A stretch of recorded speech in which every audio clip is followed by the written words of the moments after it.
Oh, no!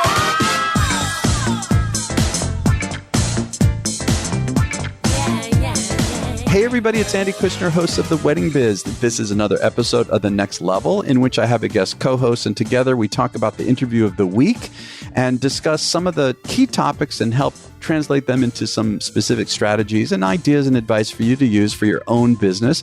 And before I introduce today's guest co-host, I want to mention that last week's interview was John Emanuel, the floral designer out of Sydney, Australia, the premier floral designer out of Sydney. So you might want to listen to that. And on the next level, I had Sean Lowe of the Business of Being Creative. And it was just a wonderful conversation. So I really suggest you check those out. And so now, all right, Jennifer, I don't have any big intro like last time. That last one was off the chain. I can't beat it in terms of how I introduce you. Don't even try, Andy. Don't even try. I love it. I'm just so happy to be here. You know I am. Well, this is Jennifer Stein, co-founder and editor-in-chief of Destination I Do magazine, which I highly recommend you all check out. And it can be found on newsstands in all 50 states and 12 countries. And Jennifer also has a wonderful online daily blog, and she is going to be introducing a podcast, which we'll tell everyone about when it's launched. And so, yeah, welcome, Jennifer. Thank you, Andy. I'm so happy to be here. Yep. And the guest that we're going to speak about is a part 2 with Michelle RAGO, a wonderful destination planner and designer based out of New York City, but working all over the world. She's got a book called Signature Weddings, Creating a Day Uniquely Your Own.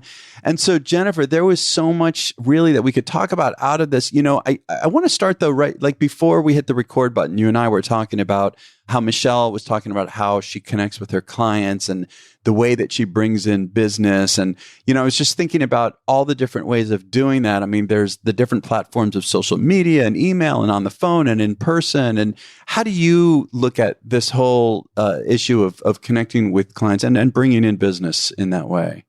Well, I like how she talks about building relationships and that people will want to work with her because of the way she builds her relationships. And for her, she was kind of talking about how social media is a big way for her to connect. And I think everyone has their strength, right?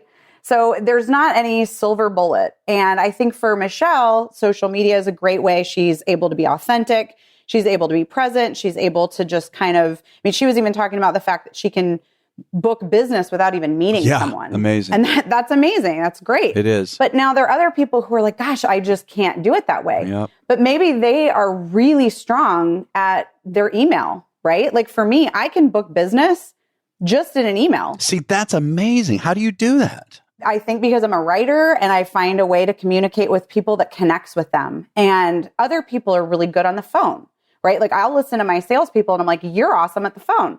You're great in person. You're amazing at email. Yeah. And I don't know that every single business owner, I mean, we're all individuals, right? So are our businesses. And when we look at what our strengths are, they're all different. And it's okay to be different. I think what happens is there's such a pressure in our industry to do things a certain way, right? Social media, we were just talking about the fact that social media can really be smoke and mirrors, but it can also be a really great way of people putting out their true self. And I think when you're able to do that over social media, it can be a very powerful tool.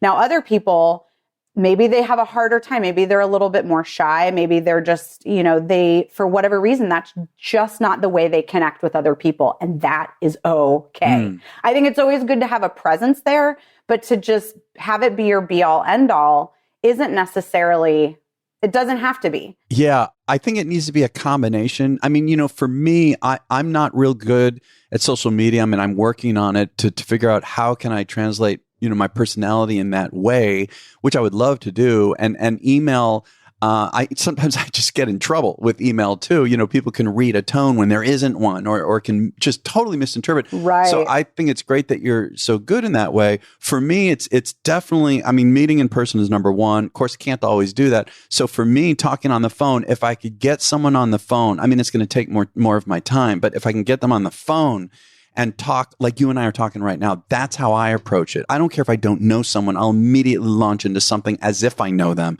And you apparently can do that through email. Well, and I think too, to pay attention to that stuff, because for me, I didn't really realize that I was closing business over email until all of a sudden we had a meeting with our whole sales staff. And, we started talking about what's the most effective way for each one of us. And that's when it kind of came out. And it's interesting that you say it's a mixture, because it is. And one of the things I have to say, Michelle, naughty, tisk, tisk, she says that print is dead. I didn't even catch that, but go ahead. I get very prickly about that, only because obviously it's my business, but also because I think it's a scary thing to just put that statement out there. I think what happens is, yes, is print struggling for sure, but there's also areas where print is thriving. And I think it can be used if it's a strong suit of your business as part of your marketing, right? So like, for example, we had our brand new issue that's about to hit newsstands in a few weeks. We had a brand new advertiser that came in with 4 pages, and every single person, that came across their 4-page ad stopped. My millennial employees, every one of them was like, wow, this is an incredible message.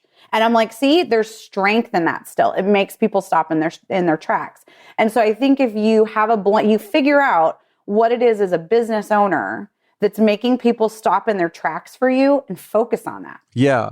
Well, I mean, I would hope that, it was more of a generic statement. I mean, we see what's going on with so many magazines going under, but there are the few like yours that, like you say, are really thriving. And that's why also in the introduction, I was encouraging people to check it out, because yeah, it's working for you. And that's a really good place for people to look. Moving on to another topic too. Michelle was talking a lot about how she functions. I was asking, I like to ask people about how they handle pressure and challenges. And she was saying that she functions really well under the pressure of a lot of chaos. Like she feeds off that. And, if you all go back and listen to the part 1 interview, she talks, we get it more into her upbringing and what that's about for her. But that's a real strength of hers is actually having the chaos. And the way she looks at it, what I interpreted here was that she views that there's an upside to everything if you look for it. And so the harder it gets, the more willful she becomes about having the situation turn out in a way that's going to be more amenable or successful. And so you got to change, as she says, that negative space. You got to change your perspective. And she goes into it and already knowing something's going to happen. So she's prepared. Well, and how powerful is it that going from something that was such a negative thing and something that a lot of people use as an excuse for why they can't do something or why it's too difficult for them, or this is the reason they behave a certain way. And believe me, there's a lot of validity to that. But how powerful to take something like a chaotic background and upbringing and a father with alcoholism and all of those things and turn it into something that really is working for her. I mean, the fact that she has this weird advantage, which are her words, this weird advantage on other people is, and the fact that she can see that is so, right. It's a powerful thing. And I applaud the fact that all of us have different upbringings. Some of them were Norman Rockwell paintings, others were not. And, I think it's just great to take something that maybe was difficult and challenging and make it work for her. I think it's a really brave and powerful thing. You're making me think, I agree with everything you're saying. I remember that with Michelle. And it's interesting because lately for myself, I've been thinking about what I feel are weaknesses.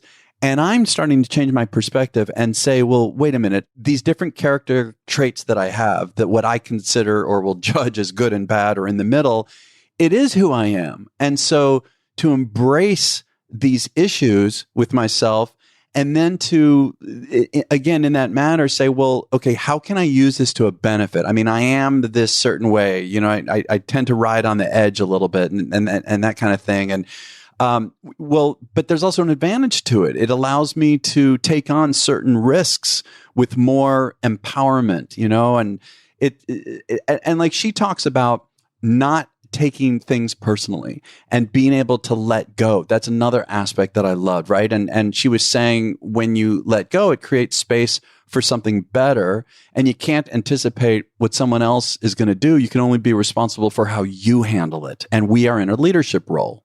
And I think it's really easy too, as entrepreneurs, to take things personally because our business is personal to us, right? It is very easy to do that. And I think the best thing sometimes to do is just step away one of the things we were talking about, I can't remember where it was, but in today's social media climate, everything and our phones, everything's so immediate. And someone sends you a text, the expectation is you reply immediately. Right. And I think we've lost that ability to take a step back from things. And sometimes we really, really need it, right? Especially if there's anger or frustration or whatever. What I've kind of started doing, and I don't know if this is going to be helpful or not, but one of the things I've started doing is if I realize this is a critical conversation and I need time to process it versus to respond versus react, right? In order to get that person, like if they need something and they're expecting an answer from me right away, I'll just say, hey, got this, like got your message, got your email, got your whatever. I need to noodle on it or whatever, I'll get back to you. And then I got back to them, but I didn't get back to them. Give yourself time. Yes. But I think it's so good sometimes to just sleep on things and just really think about it. And for me personally, it takes that taking it personal out of it. I'm then able to be objective and look at it as a business owner, not as someone who had their feelings hurt or was offended by something. And I also think it gives them time to process too. No, Jennifer, you are nailing something that I had struggled with for most of my life, and I feel like I'm lately really overcoming it finally, is that tendency to be reactive, like you say, or we could call it being impulsive in a sense. And especially, I've got the podcast business, which is fairly smooth, but the music business, my God, I'm dealing with all kinds of personalities, not to mention, the clients and the issues that come up. But that is something I've had to really work on, is when I feel like I'm getting blasted with something or some piece of news that just is not what I want to see or expect. I have had to do that. I've had to take a pause and assume that it is not necessarily about me, that God knows, someone may have woken up on the wrong side of the bed or had a fight with their boyfriend or whatever, who knows. And that's when things start to change for me in my own life, is when I assume that it's just, I'm more relaxed. And like you say, take a moment, wait, which is new for me, because I would immediately email back, which is the worst thing for me in email. Like I was saying, I am not great at email, or text back. And now same thing. I will wait. I will pause and even sometimes let it go overnight. And I think that's a great point. Well, one thing that this year last year, 2019, somebody gave me a bit of advice that I was like, oh, that's really wise. Critical conversations need to happen either in person or over the phone. Yes, please. And I think so many times, we hide behind our email. I'll be honest with you. I don't like to sell. I think that's why I'm good at doing it over email, because I don't want to put someone on the spot. I don't ever want anyone to feel pressured or, that's just not how I operate. I never have. The sales process is my least favorite part of the business. And so I hide behind email. I'll be the first to admit it. But at the same time, I think when something has happened and you realize feelings are involved now, it's always better to talk it through in person or over the phone. I totally agree. Many of our past guests, including Brian Raffinelli, Cece Johnson, Colin Cowie, and Lynn Easton, all use PartySlate to showcase their event work and build their businesses. And if you're not familiar with PartySlate, it's a website that inspires people planning events and connects them with the leading event professionals and venues across the country and the world. This is a really, really great website. You can sign up for a free profile where you can upload unlimited photos and events, or you can explore one of their membership options for even more exposure. And PartySlate has launched in 11 cities so far, including Chicago, Los Angeles, New York, Dallas, and Miami, and they are coming to a city near you soon. Visit PartySlate.com to learn more. Again, you really got to check out PartySlate.com. Also, Michelle was talking about making your own luck. Again, more about the attitude and perspective that we're talking about. It's a twist in the attitude, knowing that if you're holding on tightly to something, why don't you tell your story before we hit the record button? You had a great analogy about this. Okay, so when she talks about strangling the thing you're holding on to, Yeah. I immediately thought of the scene in Tommy Boy. I know, Andy, you haven't seen the movie, but anybody who's like a huge Chris Farley fan like I am has seen this movie. And there's a scene where he's at a restaurant and he's talking about the sales process for him. And he grabs a dinner roll out of the basket and he starts petting it and saying, "Oh, I love you, Sale," or I can't remember exactly what he says, but then he starts choking it and like bread basically explodes all over the diner. And it's just such a perfect visual. First of all, if you haven't seen the movie, it's like one of my favorite ones. I love Chris Farley so much. I so wish he was still on this planet to make us laugh because he was amazing.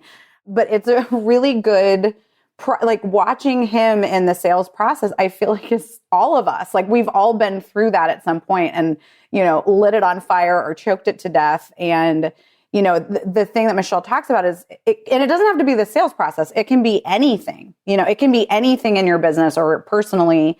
You strangle the very thing you're holding on to. And sometimes it's good to let it go. Yeah, just let it go. And she was saying, you're strangling it and not allowing opportunity to wash over it. I love how she said that. And it may not be anything you've ever imagined that comes out from it. Yeah. And I think sometimes to take a step back will allow it to breathe a little bit, and she's totally right. It does give opportunity to grow. Yeah, there's this story. I've said it a few times on the show. I always come back to it as just one little example of this. But there was a time, I think it was like four years ago, something like that. My Top Act Sound Connection was open on a key, band on a key Saturday night in October. Where I'm from, it's like when the leaves are at their peak, and the worst bands on the planet are all booked that, and we were not booked, and I was freaking out. Yeah, I was freaked out. Like, what the hell is there something wrong with the band? Is there something wrong with my marketing? What is going on? Well, then, and this is 2 months before, so we're talking August, I got one of the biggest jobs of my career in Singapore, which was just this huge over-the-top corporate job. And it was, outrageous for me and for my band and my business. And had I been, how ironic, right? Had I been booked on that busiest Saturday of the year, I would not have been able to take the Singapore job. Exactly. And again, it's letting go and don't strangle it and just things come. But if you had strangled it, Andy, you would have ended up trying to figure out a way to get booked. You would have gotten booked, and then you would have missed out on this bigger opportunity. So it's good that you didn't strangle it. Like, you had your moment of fear, which I know we're going to talk about in a second. Yeah. But the fact that you step back and just let it be what it was shows an immense amount of trust, Well, yeah, I had help on that one. Sean Lowe, I remember I was talking to him at the time, and he was saying something better is going to come along. I'm like, oh, bullshit! It's 2 months away. I'm fucked. It was like that whole kind of a thing. And boy, I went back to him with my tail wagging between my legs. I was like, oh, you're right, Sean. You were right. So, I'm sure there's a lot of business owners that have had to do that with Sean. Oh, God. Well, let's talk about fear because, that was a topic. She was saying, I was asking her about fear because, in today's world, Jennifer, we were talking earlier, it's so... yes, there are some people that are killing it out there, but there's plenty of people that are not. Even though it looks on the surface like everything is so wonderful with the economy. And, and I like to address this issue of fear and anxiety with these top people who are known as icons of the business and who we think are just killing it all the time, no matter what's going on. And she was saying that, and she is having a good year. And she said, in spite of that, she feels fear all the time. However, again, it's the perspective that she feels it's a healthy thing to be cognizant of, but won't let it dictate what she does. And so she uses fear.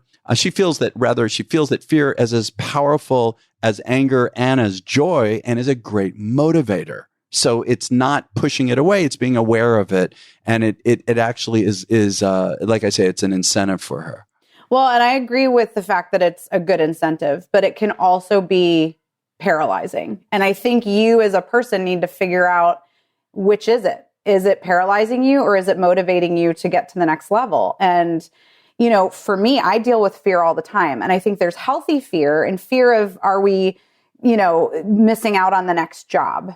That's healthy fear. Not healthy fear is worrying that we're going to go to war because of our crazy political climate and everything that's going on. And for me, I have 2 little kids, one of which is in elementary school, and I fear all the time that the shooter is going to come into a school. I have tons of, and actually my cousin works at Arapahoe High School in Colorado and was part of one of the shootings there. So it's like a very real thing in our family, right? So it's like, you know, those are fears that don't serve you, because do I have control over that? Am I never going to send my kids to school? Like, those are things that are paralyzing and aren't serving us. And I think fear, if it's not serving you, get rid of it. Don't think about it. Put your mind somewhere else and be educated and be act if you feel you need to act, but to just let it overcome you and paralyze you that's where it's not healthy. But that's the struggle. But the struggle, I mean, I agree with everything you're saying. Like, even when I intellectually know that there is no good to feeling fear about some certain topic or something, still being able to set it aside, like to really just set it, is such a hard thing. Anxiety and fear, that's a tough thing. It is a tough thing. And I mean, I am totally open and honest about this. I suffer from anxiety really badly. And I take a supplement for it every day. And I've gone to therapy, and my mother's a therapist. So we obviously are big proponents of it in our family. But it's like, you've got to figure out too, like if fear is debilitating you, you can't just sit there and let that happen. You've got to figure out. Got to do something. And we were talking before about, so Andy, what are the things that you do that help squash your fear and anxiety?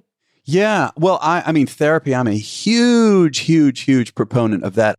I remember when I interviewed Marcy Bloom, we were both like competing with which one of us had the most therapy. I thank God it's no longer, what is the word? It's, it's looked upon positively now. Yeah. Because it is. And so, I've done years of intensive therapy, and now I'll go once in a while, but I will go once in a while when I run into something particularly challenging. I will absolutely go, and that's a great help for me. Also, like the way I work out. I mean, I do just weightlifting and for tone and definition, and also cardio, but it's not just for health. For me, Jennifer, I have to do it first thing in the morning. My default will also be some level of anxiety and some level of fear, especially the past couple of years. And so when I wake up, I've discovered that it doesn't get rid of it 100%, but I'm going to say it helps like 60, 70%, maybe 80%, is to get up and get moving and do some kind of exercise. And so, get the blood going, get the pulse rate up. That's really, really important. Sweat some. I find that helps me feel way better. And then also I started meditating about 3-4 years ago, transcendental meditation, which is 20 minutes. I'm supposed to do it twice a day. I do it once a day in the morning before I work out, which also helps me be less reactive. So those are a few techniques that I use to help deal with it. What about you?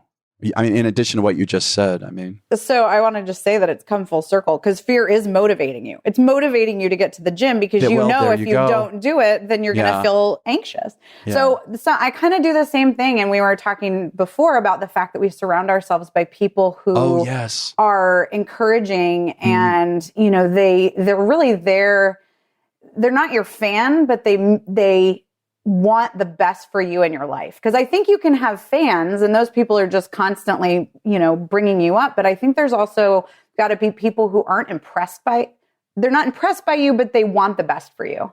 And those people oftentimes can really speak some good truth into your life. And I think you got to be careful about who those individuals are, and really understand their motives. Sometimes it's a family member. Sometimes it's a best friend who's known you since you were a little kid.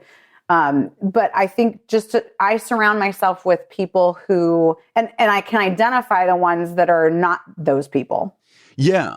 And then I'm a little more careful about maybe what I share, or it's not that I'm not authentic with them or not myself, but maybe I don't share every little, detail with them.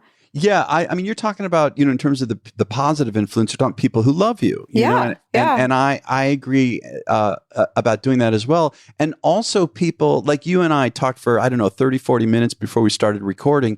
And that for me is, I don't know what word to use, soothing or supportive, that both of us are more positive minded. We are aware of the anxiety or feeling fear or whatever, and talk about it, and I mean but it's all positive. And so I love to hang with people who get it, and also they're really good at self-care. Exactly. And I think it's good that we both are honest about where we're coming from, and we both struggle from similar things, but we're also motivated. We're not apathetic people that are just going to sit around and be like, oh, well, I feel this way. Like, we're really motivated to manage it. We're going to do something and be proactive to, show up and figure it out. And sometimes it's not like, I've had to search multiple times for the right kind of supplement or thing to help me with my anxiety.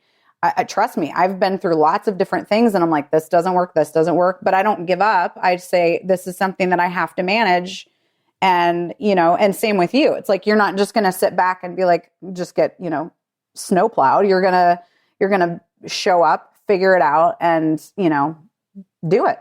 Yeah. And I believe that if you, even when we don't know what the answer is, to believe that there is an answer, and whether people go in the direction of religion, spirituality, whatever it is, I'm talking about just it's almost a faith in yourself. Look, we all have survived to this point. We all, those of us who are older, have gotten through a recession, maybe even 2 recessions, and I think back. And like Sean says that to me, I still get help with Sean Lowe, a wonderful consultant, especially for creative people, and he talks a great deal about having faith in myself, because I have gotten myself out of rough situations over and over and over again in my life. And so, in the moment, I might be feeling a lot of fear, maybe a lot of anxiety, whatever it is, but to just, have that moment of, and maybe through meditation or whatever, or in your case, praying, whatever it is, to say, wait a minute, there is a way out of this. There is. It's just finding it. And then when you open your mind to that, as you know, it starts to appear. It happens every time when you let go, or going back to Michelle, to stop strangling it. When you stop strangling it and let go, then it all appears every single time. Every time. You're so right. Yeah. And she's so right. Yeah. Well, that is all we have time for today. Jennifer, what a great conversation. I love when we talk like this. Me too, Andy. It's always such a pleasure. It's like the real stuff, That's what we got to talk about. We get deep. We get so deep. That's right. That's right. So look, everyone, thanks for listening. Check out the site of the guest that we've been speaking about, Michelle RAGO, and her website is michelleRagoDestinations.com. You can find all of this in the show notes at theweddingbiz.com. Her social media for Instagram is Michelle RAGO. That's 2 L's in Michelle. And Facebook, it's michelle.l.rago. But again, go to the website. You'll find everything there. And for Jennifer, your website, I understand, is destinationido.com, destinationido.com. And for Facebook, it's Destination I Do Mag, right? And for Twitter, Pinterest, and Instagram, it's Destination I Do. Same thing. Go to the website, find it all there. My website or Jennifer's, see it all there. Is that right, Jennifer? Do I have it all right? Yes, you got it all right. All right, cool. And also, let me mention next week's episode is going to be about Alejandra Pupel. Alejandra is a big hitter, event and designer and planner out of Paris. She produces events all over the Middle East, China, Russia, everywhere. It's like really a cool conversation with Alejandra. And we'll catch you all next week on The Wedding Biz.